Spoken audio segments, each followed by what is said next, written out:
Ya, kali ini saya mau membahas tentang USG testis. Ini kasus yang terjadi pada tahun 2016, jadi baru saya bahas. Ini jadi penelitiannya retrospektif. Kajiannya lebih ke arah ke fitur-fitur sonografi yang harus ditampilkan dan yang bermakna untuk kasus ini. Jadi saya lakukan USG standar tekniknya, di mana ini transversal, longitudinal, ada ukuran memanjangnya, tinggi, dan lebarnya. Ini ukurannya sekian. Mungkin nanti yang akan diingat lebih gampang untuk pembanding dengan USG testis yang sebelah kanan, volumenya. Pada testis kiri ini volumenya 11,93. Bagaimana dengan yang testis yang kanan? Nah, ini gambaran testis yang kanan. Ini mohon maaf karena kasusnya 2016, saya agak lupa klinisnya seperti apa. Cuman ini saya udah lakukan ukuran, ini transversalnya, ini longitudinalnya, ini volumenya. Kalau tadi 11, ini volumenya 17. Jadi ada perbedaan yang sangat signifikan antara testis yang sebelah kanan dengan sebelah kiri. Oke, sekarang kita morfologi secara dua dimensi. Kita perhatikan di struktur testis tersebut relatif tidak homogen, di mana di sini ada struktur putih-putih. Ini menunjukkan karakteristik dari struktur kalsifikasi. Terus lihat, dia ada struktur hipoechoic, tubuler dan tidak rata di area struktur dari jaringan testisnya. Yang sebelah kiri kita lihat juga ada struktur kalsifikasinya, namun di sebelah kiri relatif lebih homogen, jadi strukturnya tidak terlalu kelihatan ada corakan hipoechoic secara dua dimensi. Sebenarnya selain kita mengukur ukuran dari testisnya secara diameter distant, nanti akan mendapatkan volume, kita juga sebaiknya mengukur dinding tebalnya dari area skrotum. Ini testis yang kiri, dindingnya sekitar segini, 0,3.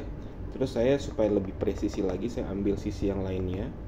Ini yang ini 0,3, yang ini 0,34. Lihat, bandingkan dengan tampilan visual pada testis yang kanan, ini sangat berbeda sekali. Jadi perubahannya sangat signifikan. Di sini ada nilainya 0,91. Jadi sangat bermakna sekali di mana terjadinya pembengkakan di dinding dari skrotumnya. Ini video dari testis yang sebelah kanan, di mana terdapat pembesaran testisnya dan penebalan area dinding skrotumnya. Ini sedangkan yang kiri relatif secara dua dimensi, morfologinya tuh relatif nggak ada apa-apa, berbeda sekali dengan bentuk yang sebelah kanan. Ini kanan tebal sekali di area sini.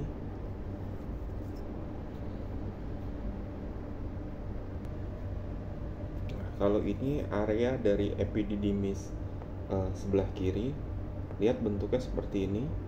Bagaimana dengan yang sebelah kanan? Ya, sangat signifikan sekali. Jadi baik testis kanan dan dinding area skrotum yang kanan menebal, testisnya membesar, disertai dengan pembesaran area struktur di epididymis. Berbeda sekali dengan struktur yang ada di epididymis yang sebelah kiri. Ini kalau mau dilihat ukurannya.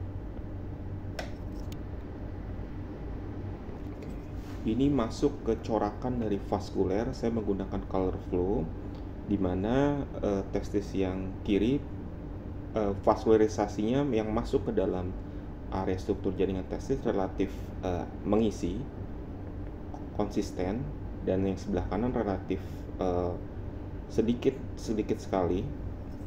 Nanti saya lihatkan videonya. Nah, ini vaskularisasi di testis kiri seperti ini.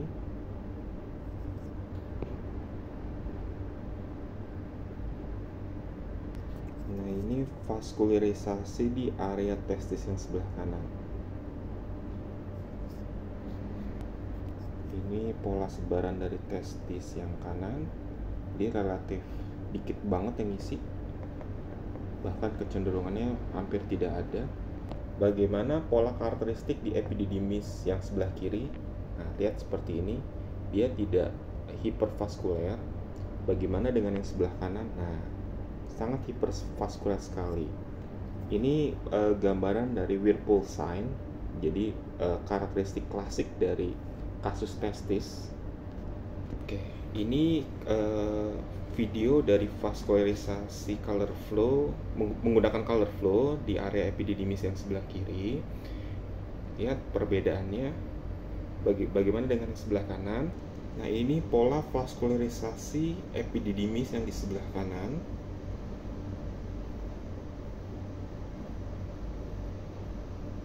Sangat khas sekali pada kasus ini. Ini saya melakukan pemeriksaan deteksinya menggunakan power Doppler. Terus saya mendeteksi nilai kecepatan dengan menggunakan pulse wave.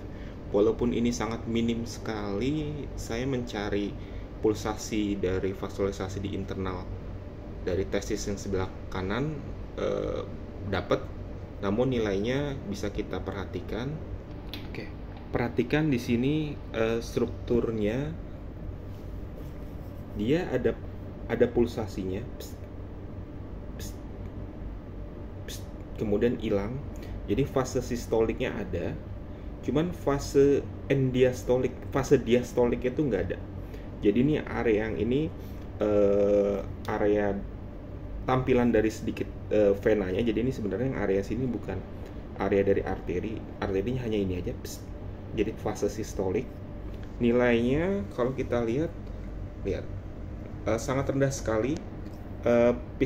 Peak systolic velocity-nya 5,94. Oke, jadi fase puncak dari sistolik ini 5,94. Bagaimana dengan testis yang sebelah kiri ketika kita kasih pulse wave? Nah, ini karakteristik dari vaskularisasi deteksi menggunakan pulse wave dari testis yang sebelah kiri, di mana pulsasinya ini fase sistoliknya nampak tegas dan ini fase diastoliknya juga kelihatan signifikan spektralnya. Oke, ini saya ukur fase sistoliknya dan fase diastoliknya, dan di fase akhirnya atau disebutnya end diastolik ini nilainya segini 6,42. Kalau yang tadi itu nilainya 5,94. Ini fase sistolik di testis kanan. Jadi walaupun sebenarnya nilainya dia tuh tidak terlalu jauh beda perbedaannya, cuman ada yang bermakna di sini, yaitu fase diastoliknya itu dia hilang di testis yang sebelah kanan. Kalau testis yang sebelah kiri kan muncul nih seperti ini. Nah, ini fase end diastoliknya jadi tidak muncul. Jadi dia sama sekali menyentuh baseline, hilang, jadi muncul lagi. Nah, ini ada menandakan karakteristik tertentu pada pola vaskularisasi yang terjadi di dalam vaskulernya di testis kanan. Ini salah satu dokumentasi gambar yang paling bagus untuk sedikit menyimpulkan karakteristik temuan USG dan mengkorelasikan temuan apa yang terjadi sebenarnya pada kasus ini. Saya sengaja tidak membahas terlalu detail kesimpulan akhirnya agar yang menyaksikan juga bisa berpikir di mana epididymis yang sebelah kanan ini sama-sama kanan, dia hipervaskuler. Testis yang sebelah kanan dia tidak ada vaskularisasinya, jadi minim sekali vaskularisasinya. Terus ditambah lagi ada penebalan di dinding dari skrotumnya. Oke, sekian presentasi dari saya di kasus ini. Silakan dilakukan diskusi. Terima kasih.